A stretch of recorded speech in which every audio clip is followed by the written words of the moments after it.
so happy we alive. Tell Ali's story through the eyes or the lens of his legacy, not necessarily through the eyes and the lens of a sports writer, of a boxing career. So we want to mix it up. And that's a way to speak to all of us, not just aficionados of martial arts or of boxing. The guy was wonderful, physically wonderful as an athlete, but he said himself early on, this is my path to something else. And so we wanted to take that path and take it to something else, because that something else is what carries his legacy forward. Give me another question. Oh wow, that's. What kind of impact do you think it's going to have on young kids, where the 6 main tenets of the center, the principles, if you will, perhaps are more targeted toward them?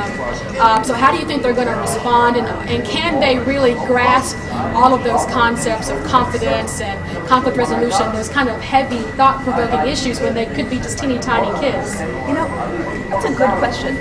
I think younger children are going to do better with the aid of a parent or an adult or a teacher or a facilitator, because that's how they learn. It's that one-on-one communication.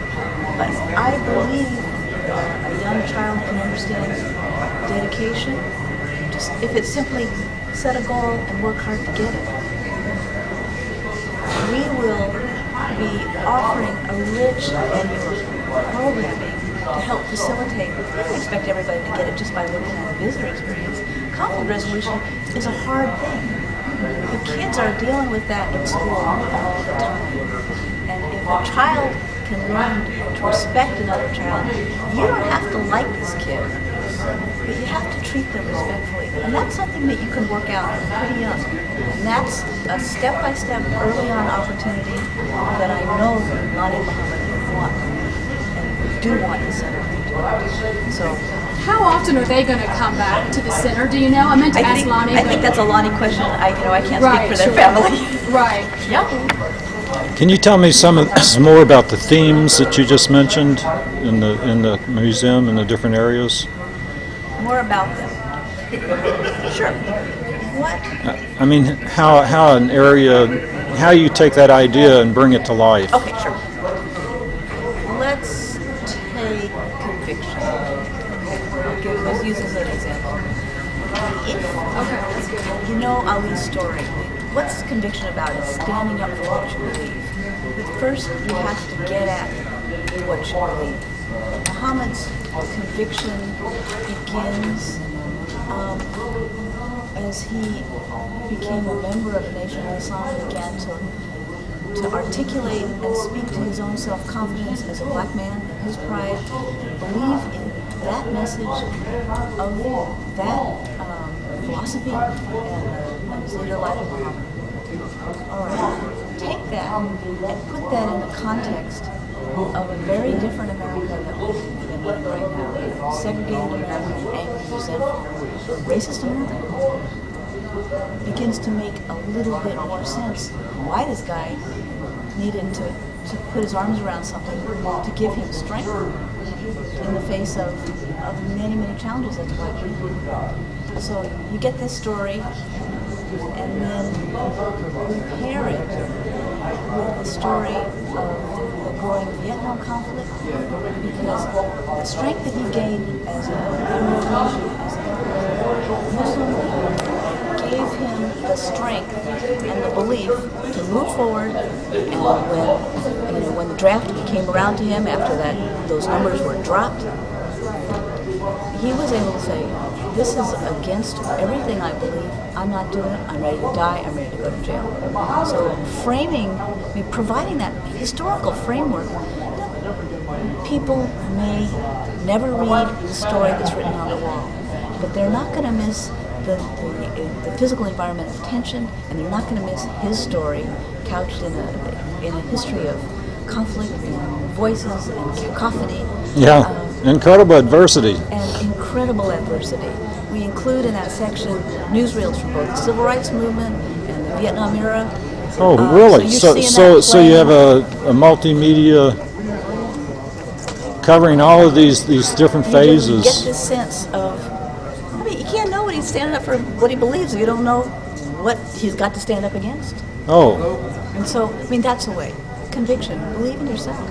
So, I'll be interested to see how you react when you explore it. I can't wait. I can't wait. I'm key for you guys. This has been a long time coming, and we look to the comments to see where we can grow, and where we can change, where we can make a difference for people. Great. Thank you. Thank you, Susan. My pleasure.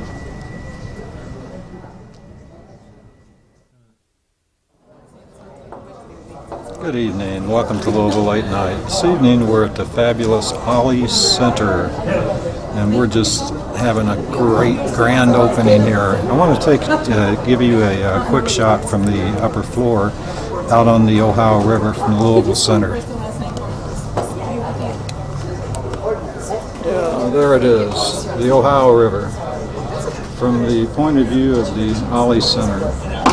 And here the media is all gathered. Everyone's here, taking a look all around.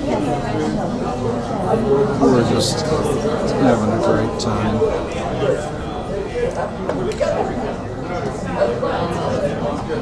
Other side, if they had it, You see in boxing, there's a whole bunch of, And then I thought on the end was him lighting the torch.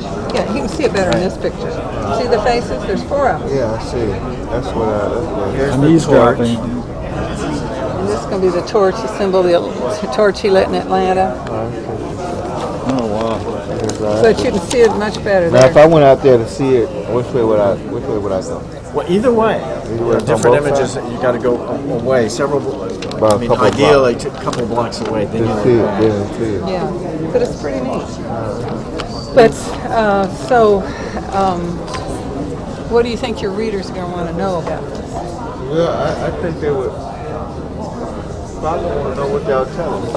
Okay. Well, I'll tell you that Louisville's really proud of Muhammad. I think nothing resonates. So, I think if you continue public relations, people would not forget that. He's supposed to be one of the most recognized people in the world. But what I've liked about him, besides the fact he's this great athlete and he had such spirit and he was funny and everything back when he was boxing, but I like his heart. He's a man that just loves all people. Right. And he's one of the kindest people. And they say whenever, I heard Lonnie mention that he never looks down on people that look up to him. When you meet him, and I hope you'll get to meet him this weekend. I've had the opportunity to meet him in the past. He's very friendly. He's been to Memphis. As a matter of fact, Right. he had a theater named after him in Memphis. But he doesn't act like he's the most famous person in the world. He acts like you're important. He's a very thoughtful individual, and he cares so deeply about kids, and he wants to give kids hope. He says as he's traveled around the world, he's seen so many kids that have given up hope that they can be something. Are y'all going to use those principles, Yes. those ideas, or are they going to be considered as, I know that's going to be strong points and you're going to always push.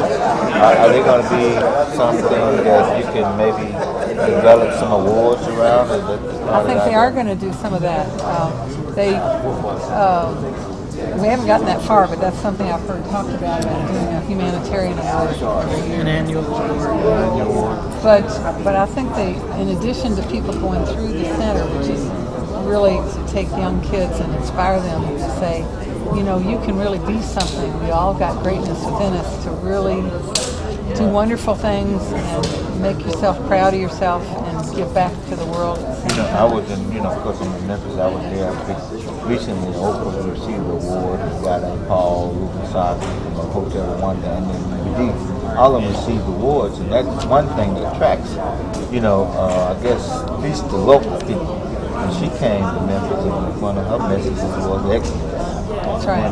And so I guess sometimes it might also help, bring people, and who exemplify those. Sometimes you have to have celebrities. Sometimes you bring come and fix them.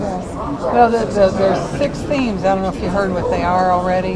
Giving, respect, conviction, confidence, respect, and spirituality.